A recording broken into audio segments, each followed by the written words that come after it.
Hello, colleagues of Ed 5020.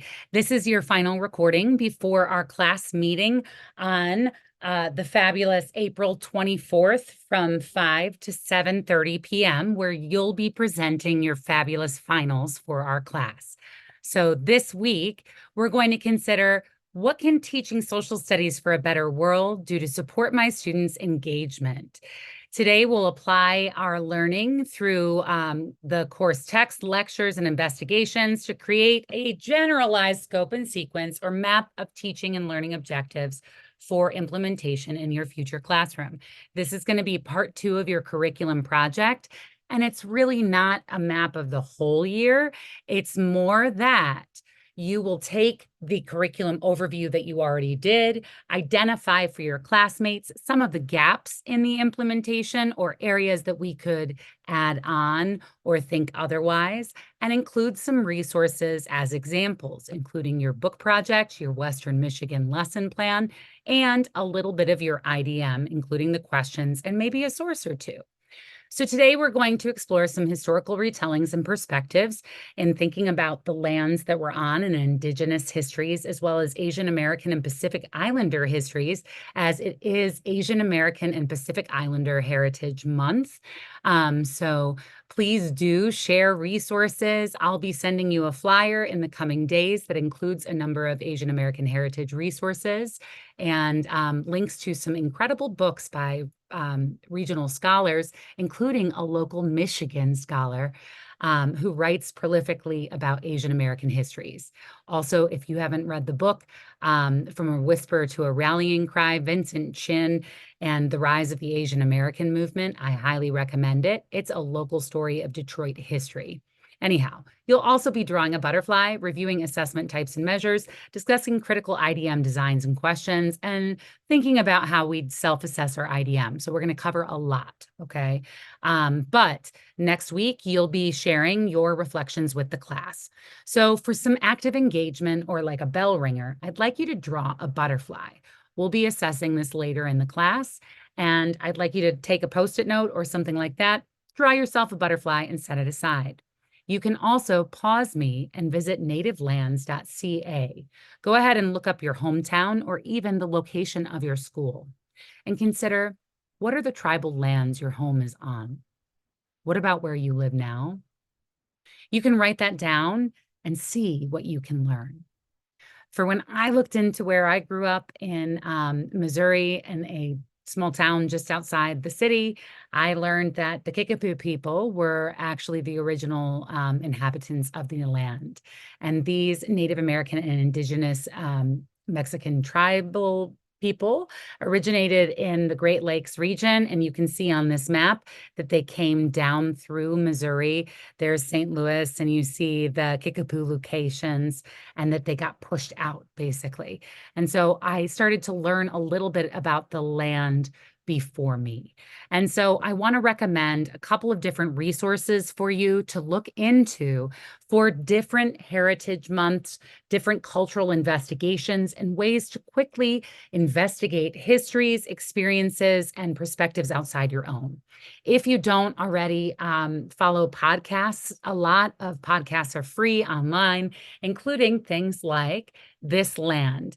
This Land is an exploration of Indigenous land rights and prosecuting a gentleman who had committed a heinous crime, but on Indigenous lands. So it helped to examine treaties, the historical implications of colonization and the Trail of Tears, as well as current legal battles. Since then, This Land has had a number of iterations, but it's definitely something I would recommend checking out. You also can look into these kinds of Bitmoji classrooms. Not all of them are super high quality, but I think this one's pretty fabulous.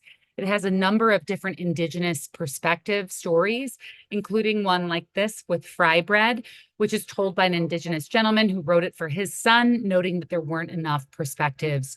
It also discusses what was taken from Indigenous peoples and how Fry Bread is a resilient creation that they brought forward and has become a loving tradition in many Indigenous families. So this book does a lot.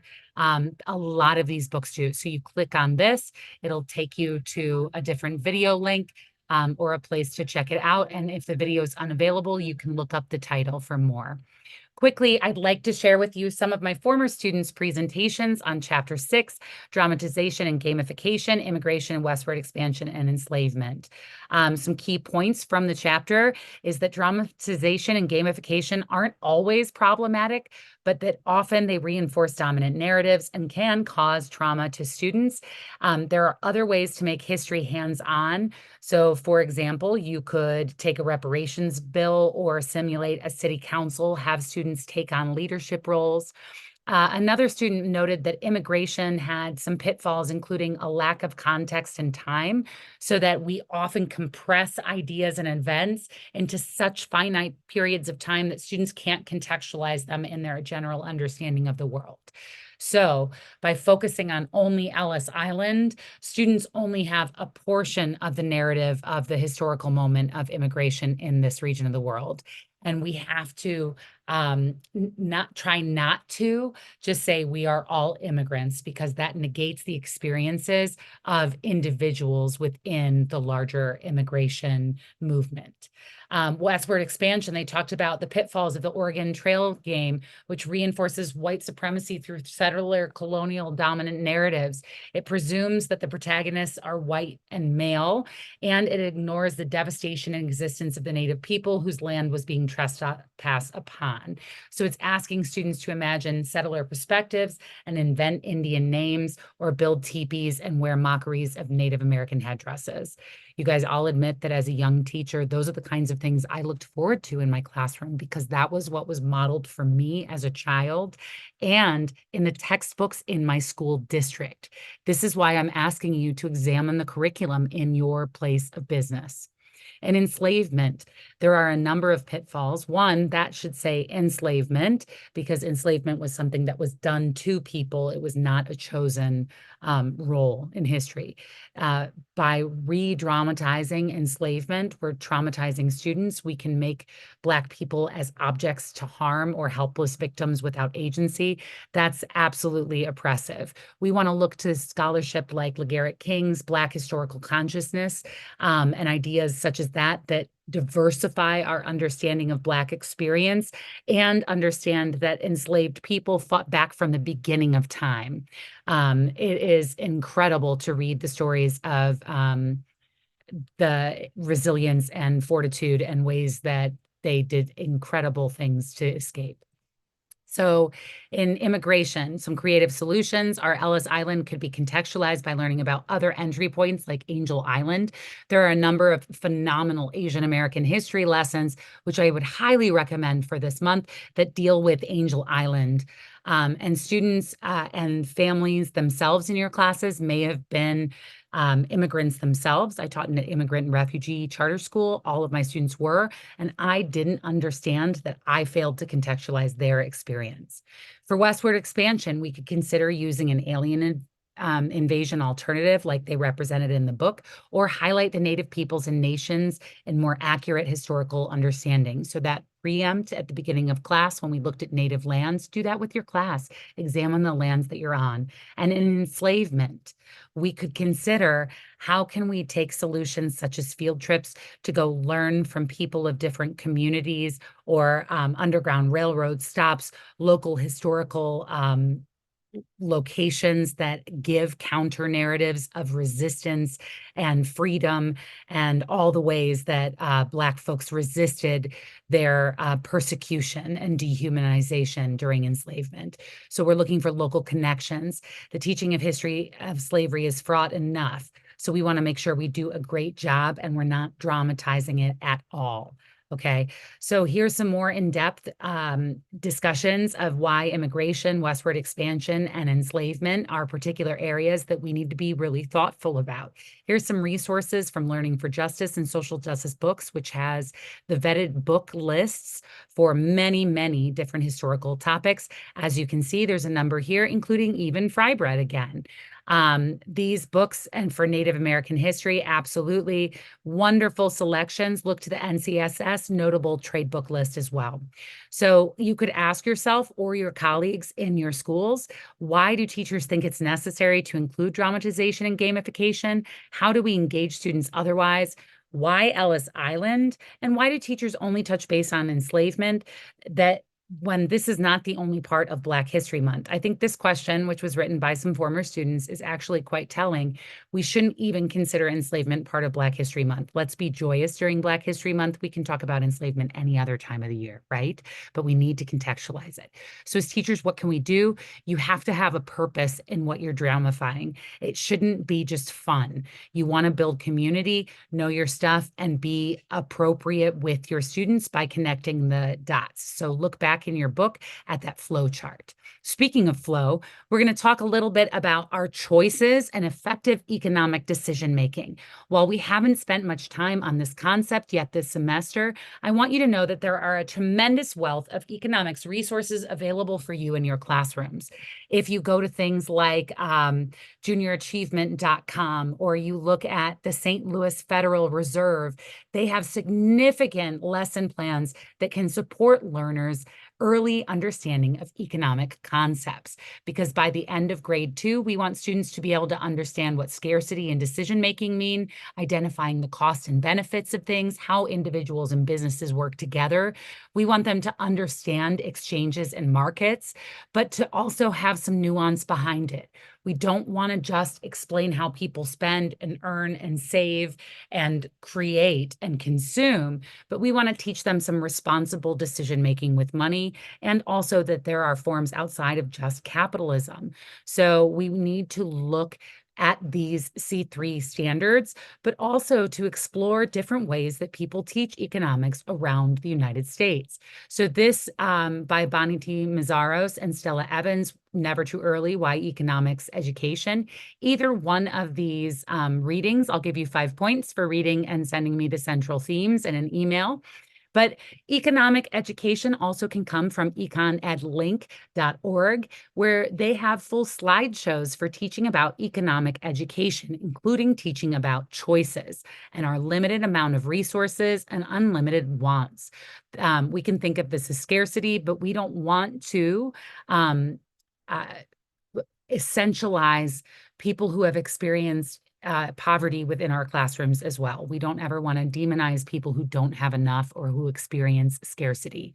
Okay, a lot of our students are not the decision makers, and we want them to become decision makers who understand their economic futures, because more than 1 in 6 students right now don't reach baseline proficiency in financial literacy. Nearly a quarter of all millennials spend more than they earn, and 67% of Generation Y have less than 3 months worth of emergency funds. So most of us are one crisis away from really experiencing some significant disturbance in our financial stability. So we have to think about economics as also being stories being told. These are stories and numbers, and how we tell the stories to answer questions that are really important to how the world works. So this is my friend, Dr. Shakelia Finley, and she studied at University of Missouri, and she thinks about how to teach socially just economics education. And she shared with my class in one semester that from the research, we should look at economic education as a way to help students who possess an economic way of thinking produce better economic problem solving and citizen making. So it's like by teaching our students economics, and I know I read that quote a little weird, that was just how it came out. By teaching our students economics, we're helping them to prepare to make better decisions in the future when they will be the leaders. Because in today's world, economics is simply too important to ignore in the daily news or in K-12 curriculum. It's too important to wait to cover or only cover in one semester grade 12 course or in 1 week at 50-20, right? So the case for economic literacy is obvious. We need our high school graduates making economic choices and using their judgment. So they need, whether they go to college or not. But we need to think outside of just a traditional approach to economics. Often we're positioned as one economic way of thinking that favors and promotes capitalism and centers a dominant narrative that excludes varying perspectives from teaching and learning and could present as colorblind or race neutral.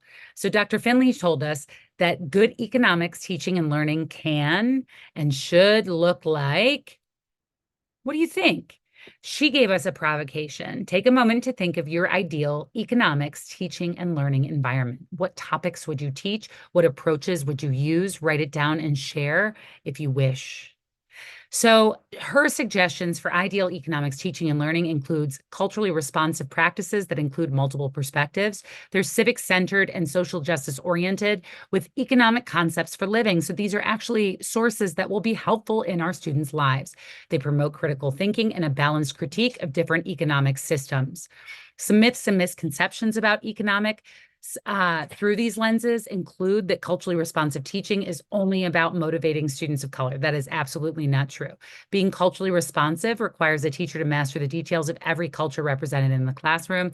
That would be impossible, right? We can't know all of those nuanced things about each of our students. It's just going to be impossible. Myth 3, culturally responsive practice is about having a bag of tricks to use with particular racial groups. Again, untrue. We can't assume that what we know of one person or a particular culture can be transmitted to any other person. We are all individuals with diverse identities, right? Myth 4, that culturally responsive teaching is about respecting the cultural poverty. That is often a misconception itself. We need to think of systemic inequities. And myth 5, that only teachers of color have the skills to be truly culturally responsive. Again, untrue. All of us have the power and capacity to be culturally responsive, economically relevant teachers in elementary grades. Because in economics elementary grades, students already understand the concepts of choice. They already have been decision makers in the home and community by using their time, resources, and understanding scarcity when they can't get what they want. So we can connect to what students already know in the economics curriculum by diving into many diverse topics that include a wealth of Black histories. We want to make sure, again, that we're not essentializing these, but that we're thinking about the economic decision-making and economic impact of many of these different influences throughout time. To think about how quickly human prosperity has increased, I share this human hockey stick of prosperity video. It's lovely from Mr. University. Also some junior achievement resources that you can sign up to be a junior achievement classroom, and that you don't need to be scared of other economic systems. You can learn about them without being a person who follows them. But so that as a teacher of diverse concepts of economic thinking, we want you to be aware of other economic systems around the world and that capitalism is not the only perspective out there. There are also a number of different resources available online, including catchy tunes and things like that to teach students economic concepts. But we want to look back at our inquiry skills and think about our research and analysis and what you began in your questioning of part 1, developing questions and planning investigations, and part 2, applying disciplinary concepts and tools. This week, I'm going to ask you to consider a couple of sources and evidence that you could use to communicate conclusions about the question asked. So if you only could pick 2 or 3 sources for your entire inquiry, what sources would you pick? Would you pick primary and secondary sources? Would you select a video and a book? Would you have a classroom discussion? How would you frame your task in your inquiry? So I'll discuss some of that. Because remember, the primary purpose of the C3 framework is to help students to develop questions and plan inquiries, to apply disciplinary concepts and tools, and to prepare themselves for college, career, and civic life by communicating conclusions and taking informed action after they've had a chance to evaluate sources and use their evidence. So what am I hoping you will be able to show me and the rest of our classmates in our finals this coming week? I would love it if you could put together a couple of slides on your overall project of evaluating your curriculum in your school district, where the gaps were, and what you learned from that process. This is an example of Mallory Kleiberg's final presentation from a few semesters ago for 50/20. At that time, we were doing a different final project, but I want you to take a look at what she shared. So she started with a quick inquiry. They had a little more than 5 to 7 minutes apiece. So she shared and had students evaluate the difference between the Civil Rights Movement in 1963 and the Black Lives Matter movement posters here in 2020. She asked for students' feedback in the chat and then talked to them about her impact project. So in lieu of the curriculum project in prior semesters, my students have taught through a project that they wanted to take into their classrooms and build an IDM around. Her impact project was on teaching students through the power to protest, so learning that they had the right to a voice and they could take action. Her IDM, she completed an entire IDM here, and it was on how early innovations affected migrations in the United States. So you can take a look at her IDM as an example. And her resources that she did is she used a book review on Someday Is Now by Clara Luper and the Oklahoma City sit-ins. Here's her IDM and then her impact project. And here is an example of another one of our classmates' picture book project. This student, for their final project, decided as an impact project to create a book stack for their community curriculum at the end of the semester. And so they worked to compile a list of picture books that they could use with their curriculum throughout the year and looked at those book reviews. So what am I asking of our class? Next time, individually, I'm going to ask you when we all meet for class to share in Jamboard, what is your final definition of the social studies and how has that changed over the course of this class, or has it? Then I'm going to ask you to present your final takeaways from the class, like Mallory's example or this other example that I have. Let me see here. I have an example right here of a student who shared their social studies journey with their definition of social studies, how the book impacted them, their picture book project, some of their lesson plans, examples from their classroom, etc. So what you're going to be doing is constructing that slideshow to fill in the gaps in your curriculum. I'd like to see the following things. So if this doesn't match the feedback on the IDM online, I will correct it or your final presentation. I'd like you to share your name and your school placement. Generally, in a minute or two, what did you find when you were researching your school social studies curriculum? It was this curriculum. Here's the successes of this curriculum. Here's some gaps. So you see what gaps are there in the unit design or what successes, and then how can the projects that you created across the semester, including your picture book, your Western Michigan plan, and your IDM, help educate your students in service of a better world. You'll link those in your presentation and share any final thoughts on social studies readings or definitions with the rest of the class. For your IDM, this week, you're going to consider adding a few sources. I've decided that the week 6 IDM parts 1 and 2 are going to be what you turn into me for your IDM. But in preparation for your finals, I want you to think about preparing a formative task. So in that slideshow, when you talk about your IDM, you could say, here's an example of a couple of sources I might use. So I'd like you to look for the sources portion of the IDM, and I'm going to play a video in just a minute here, okay? If you share these sources, I will give you 10 points extra credit, and then if you share the final task, I'll give you 5 more. So that's up to 15 points additional credit for completing the rest of the IDM. You can turn that in e-learning. All right, we're going to return to your butterfly, take a brief stretch break, and then when you finish pausing me, come on back, because I want to talk to you before you go about assessment. What is it, right? We need to talk about assessing social studies in the classroom, and I want you to start with that butterfly. So if you haven't drawn it yet, please pause me, draw a butterfly, and come right back. Ready, set, restart. After you drew your butterfly, please grade it. I'd like you to give yourself 1 point for the body, 1 point for 4 wings, 1 point for color, 1 point for antenna, and 1 point for 6 legs. For many students in social studies methods and in Ed 50/20, we end up with 2 or 3 points because we maybe don't separate the wings, we don't draw the butterfly the right way, or we don't understand what the point of the activity is at all. Are we drawing a scientifically accurate butterfly? Are we drawing a representative of a butterfly? I didn't tell you.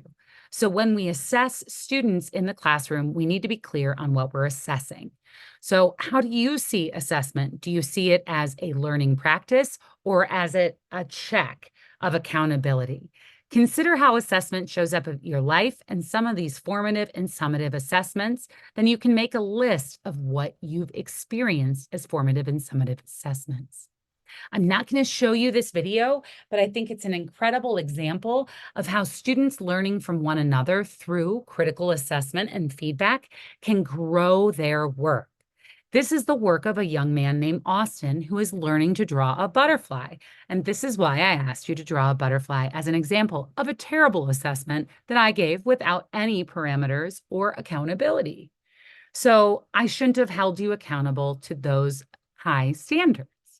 In this video, Austin's classmates learn how to give productive feedback and grow his ability to authentically represent a butterfly. You can watch this and think about how you can use student feedback in your classroom. You also can take a look at this article. It's a great one called Making Inquiry Critical, Examining Power and Inequity in the Classroom. And what this article asks you to do is to read existing IDM lesson plans and determine, are they addressing power? Have they thought about how we can include compelling questions for students? So we want to ask compelling and supporting questions that critique power systems and address oppression. We want to expose students to sources that include perspectives of multiply marginalized groups and develop tasks and taking informed action that push students towards taking tangible steps towards alleviating injustice explored in the inquiry. So this matches the examples in our text from Social Studies for a Better World. I also wanted to point out that in this text, they address Marxism briefly. And one of my students in a prior semester, this is why I address other types of economic systems, got very, very upset with me and thought that I was trying to push it. I'm not trying to, but I want you to know what it is. So reading those types of critical inquiries and asking questions will help you better prepare to inform students in your future classrooms. You can pause and think about the types of formative and summative assessments maybe you used in social studies classes growing up. Did you take tests, make timelines, represent historical figures in wax museums? What type of assessments are on the way assessments? And what are summative or end of unit practices? Write these assessment measures in your notes. You could make a chart of formative versus summative. In prior semesters, I've asked students what assessments should measure and how we should show what students know, but also reminded them that towards the end of the semester and also in any stages in writing, often we have an idea and we're going to make the best thing ever. And then our writing goes sideways and it's trash, or our lesson plans. And then maybe it's okay. And then we feel really great about it. And then it isn't working and we have to start over, and then we've got it. And then it's really poop and it's the best book ever. So our lesson plans and instructions sometimes turns out the same way. I know this video is getting long, so I'm going to leave you with a couple of final thoughts. Assessment, can it improve learning? Bruce Van Sledgely gives you a bit of information about the C3 framework. You can read this article for additional points in this class as well. By moving assessment as a form of educating in the social studies, then it can be a liberatory form, he says, and that the C3 framework is all about growing learners' capabilities through assessment approaches and outcomes that make sense. So when we're looking for sources, we have to help students contextualize what it would look like together. So you could consider, what would a great assessment of one of your inquiry questions sound like? For example, if we asked first graders, which is better, a map or a globe, how could I assess those first graders' knowledge of that question at the end? Which is better, a map or a globe? I'd have to think about that. Our assessment should fit together a theories of how students pose questions and look for sources, how they think strategically and make sense, and how they draw evidence from sources to make claims of understandings and communicate them. So we want to teach students to go through the scientific method, investigating their sources and figuring out how to use them. Here's a variety of phenomenal primary and secondary sources from 3 different scholars that worked with the Library of Congress to provide some primary and secondary analysis skills to social studies teachers. This is going to help us with our inquiry design units in the future, because Dimension 1 asks us to develop develop questions and plan inquiries, thinking, is my inquiry compelling and well thought out? Is it open-ended and multiple avenues that students can take? Dimension 2, do your standards and content align? Is what you're asking students to do covered by the tasks in the lesson itself? And then do your sources support the work? You only are going to have to tackle dimension 1 and 2. Dimension 3 and 4 are going to be extra credit for our class. They're worth 15 points extra credit. And I believe that the first part of the IDM is worth 20 or 30 points. So that could be really helpful. I would like to see multiple elements of perspectives for multicultural learners throughout your lesson plan so that all students can see themselves in your classroom. So if you have students with multiple identities, how are they able to access and interpret your work by including their funds of knowledge? And did you turn it on time? And does it make sense?